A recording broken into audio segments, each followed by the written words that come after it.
the punishment of Cain.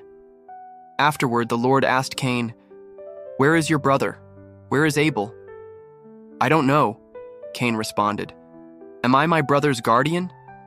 But the Lord said, "What have you done? Listen, your brother's blood cries out to me from the ground.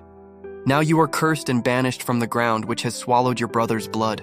No longer will the ground yield good crops for you, no matter how hard you work. From now on, you will be a homeless wanderer on the earth." Cain replied to the Lord, "My punishment is too great for me to bear. You have banished me from the land and from your presence. You have made me a homeless wanderer. Anyone who finds me will kill me."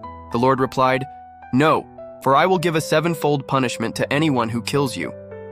Then the Lord put a mark on Cain to warn anyone who might try to kill him. So Cain left the Lord's presence and settled in the land of Nod, east of Eden. Genesis 4, verse 9 to 16. Why does God ask the question, "Where is your brother? Where is Abel?" What is the connection between Cain's sin and of his becoming a homeless wanderer on the earth? Genesis 4, verse 12. God's question to Cain echoes his question to Adam in Eden. Where are you? This echo suggests the link between the sin in Eden and this sin now. The latter sin, Cain's, was the result of the former one, Adam's. Cain, though, will not acknowledge his sin. He denies it, something that Adam didn't do, even though he tried to put the blame elsewhere.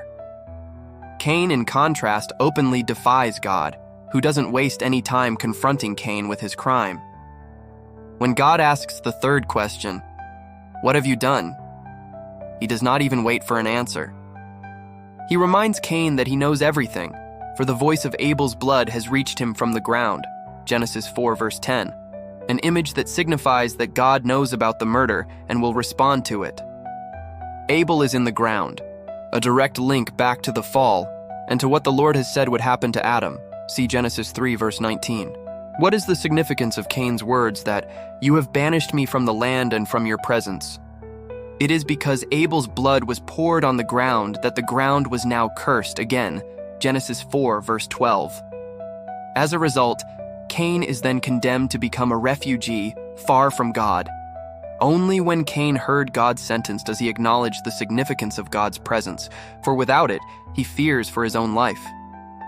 Even after Cain's cold-blooded murder of his brother and his defiance in the face of it, the Lord still shows mercy to him.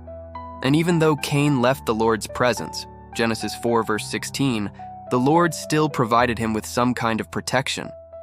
Exactly what that mark was, Genesis 4, verse 15, we haven't been told, but whatever it was, it came only because of God's grace to him.